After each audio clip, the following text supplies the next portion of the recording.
happened? Oh.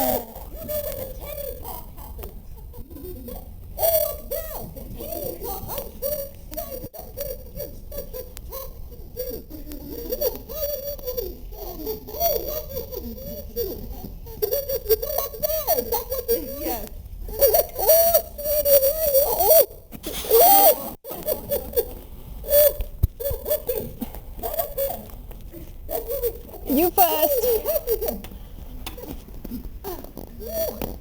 Hold on.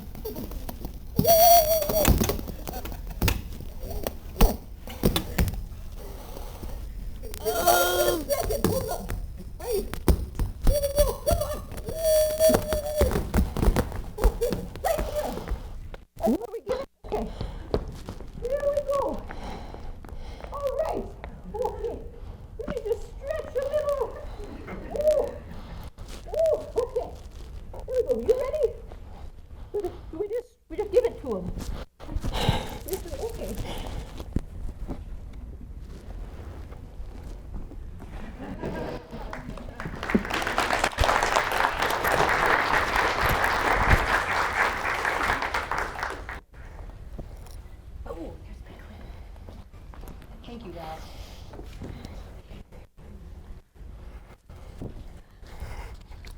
Almost ready. Almost. Woo! Hi.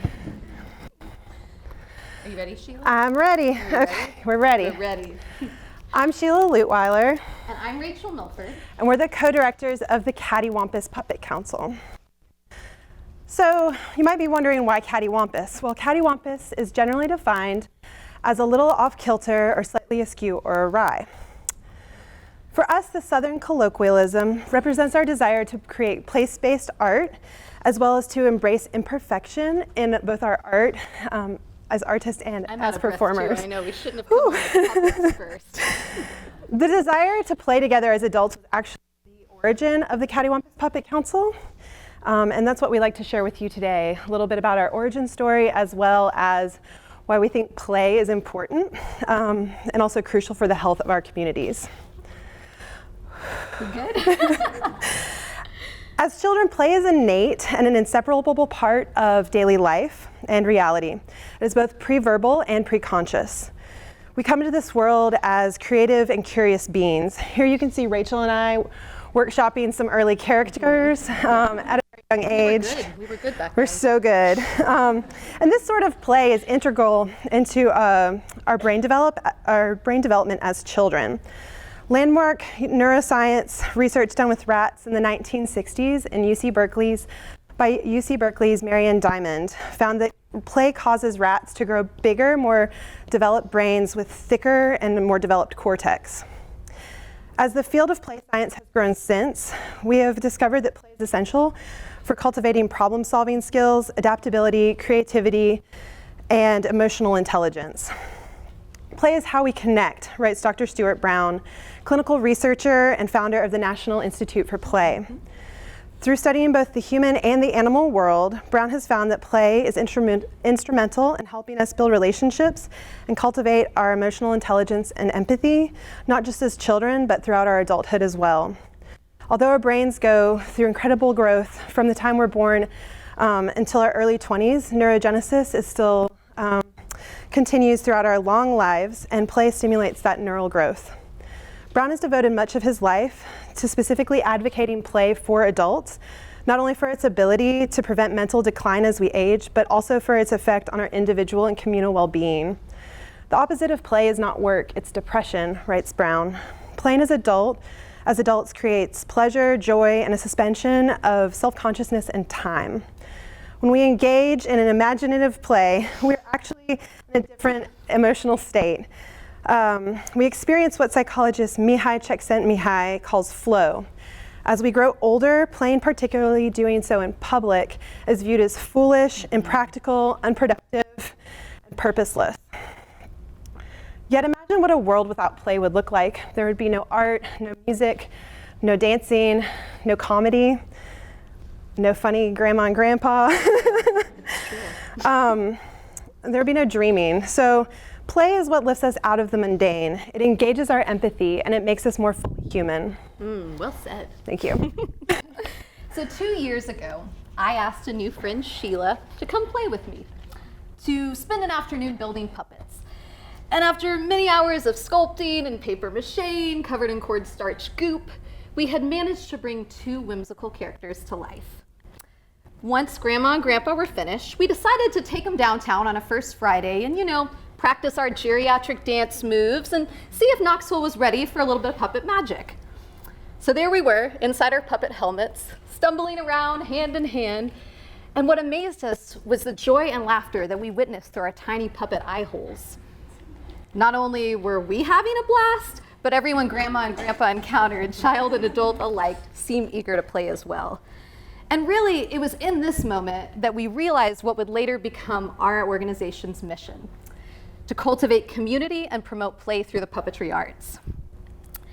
It was this ability to bring art and whimsy to the streets, to engage people in play and magic, that immediately struck a chord in both of us. We saw how bringing art and theater to the street could really transform public spaces and create new possibilities. How it could lift both participants and viewers out of the work realm and into the play realm, where joy and the impulse to create dwell. We witnessed what Stuart Brown has found through years and years of research: play's capacity to bind people together, to promote connection and a sense of community. And so it was after doing a few of these spontaneous street performances that we were approached by the Dogwood Arts Festival and asked to create a full-length children's show for their children's stage. So we instantly said yes, shortly after realizing that we had just committed to writing and making a 45-minute puppet show for the first time. So needless to say, the process of creating this first show was at times hilarious and humbling. We quickly roped in 7 of our friends to be puppeteers, to play music, and make live sound effects for the puppets throughout the show. We held several large community work days to build and paint sets and make masks and other props. What had started as just, 2 friends getting together to build a couple puppets had soon grown into a community art project. The Puppet Council was forming. Since this first show, we've created 2 others and numerous other shorter pieces, each brought to life through the help of many hands. And bringing what we learned from our street busking experiences to the stage, each of our shows rely on audience participation and typically include puppet making stations as well, as we invite our audience to both play and make with us at each performance. Speaking of artistic collaboration, you may have noticed a particularly large puppet that we made in Knoxville or over social media in the last couple years. What was it again? During preparations for that first Dogwood Art Show, we decided to make a giant puppet, parade-style puppet to bring to the festival because we wanted a little boost of extra puppet magic. Yes. But when we were deciding who to make, we realized there was only one progressive East Tennessee saint that we could possibly make, and that was Dr. Dolly Parton. Tears me up. As you can imagine, building Big Dolly was quite the process, and we spent hours and hours lovingly sculpting her face out of clay and paper mache, garbage bags stuffed with newspaper to make her enormous hair, only to realize that her gigantic head might be too large to fit out my front door, and we actually had to push. She was like birthed out of my front door. But since those humble beginnings, we were fortunate enough to ask several friends to come and help us, and we recruited our dear friend Andreas Bastias to create the backpack infrastructure, and he is also most notably known as the lovely legs of Dr. Dolly Parton. We recruited other friends to help us dye old bed sheets red and to hand stitch her fabulous outfit. Our neighbors became involved too, cheering us on as we were attaching her bandana to the top of her head using a ladder, and as Andreas was parading around the backyard trying to figure out her mechanics. And like all of our puppets, Dolly is made with items that most people simply throw away. Brown paper bags, house paint from the dump, chicken wire, scrap metal, broken broomsticks. This process of upcycling trash creates an affordable and accessible way for us to make art. But more importantly, it also engages creative problem solving through reimagining the possibility like something a piece of cardboard might possess. But most importantly, through this process of transforming waste into beauty and to reclaiming and reusing, we as artists are able to walk more lightly on the earth. We're able to both teach and live how to become better stewards of our planet. And although our big dolly may be the first ever giant puppet version of Dr. Parton, giant puppets are by no means new. You see, the use of big puppets and puppet parades as a form of collective play, storytelling, and social justice activism has been growing all around the world over the past 50 years, much in part to the work of Peter Schumann, founder of Bread and Puppet Theater. Schumann founded Bread and Puppet in 1963 in New York when he started making kind of big puppets out of trash to use in protests and pop-up street performances. Later, the troupe moved to Glover, Vermont, and has since become a learning center for many a budding puppeteer, including my two mentors, Jan Berger and Donovan Zimmerman, who are the founders of Paper Hand Puppet Intervention in Chapel Hill, North Carolina. Inspired by the power large puppets can bring to a public space, puppet troupes soon began hosting parades around the country as vehicles for strengthening community. Now, this lovely map you see before you was assembled by our dear council member and Sheila's husband, Alex Pulsifer, to visually denote many of the community puppet parades that occur each year in the US alone. You can see there's a lot of them. And although many of them do happen in big cities such as Cleveland and Philadelphia, a lot of them also happen in small towns. Now, one of our favorites is the May Day Parade, which is hosted by In the Heart of the Beast Puppet and Mask Theater in Minneapolis, Minnesota. Now, this parade is now in its 42nd year and has grown from 60 to 50,000 participants and has become an annual ritual for the Twin Cities each year. And each winter, the theater invites neighbors to come in and share ideas and help develop the parade year's theme. Now, out of this collaboration, a story is generated, a story of the community that is demonstrated musically and visually. Every year, many other cities host these parades too and invite their communities to do the same, to make giant puppets, masks, and costumes and come together to tell their stories as well. In these slides, you can see examples of beautiful art that each of these parades bring to life. And one of the things that we love about these parades and other communities has found is that they have this incredible ability to foster a sense of community, as the medium of big puppets is an innately collaborative form of art, requiring hours and hours of construction and multiple hands to both build and operate. Now, we can tell you firsthand that paper mache for 8+ hours, although it may sound thrilling, can quickly become a taxing process. However, if you invite a few friends over, what started as work can just as soon become a work party, right, Sheila? Mm-hmm. As we discovered through our first small puppet heads, bringing art and theater to the streets can also transform public spaces and how we interact with them, infusing them with joy and new possibilities, creating a sense of ownership and a place to share ideas and vision. We see this through other public play events such as flash dance mobs or Knoxville's new open streets. Through disrupting routine, suddenly a simple transit way can become a gathering space, a place for communion, a place to dance and dream and play together.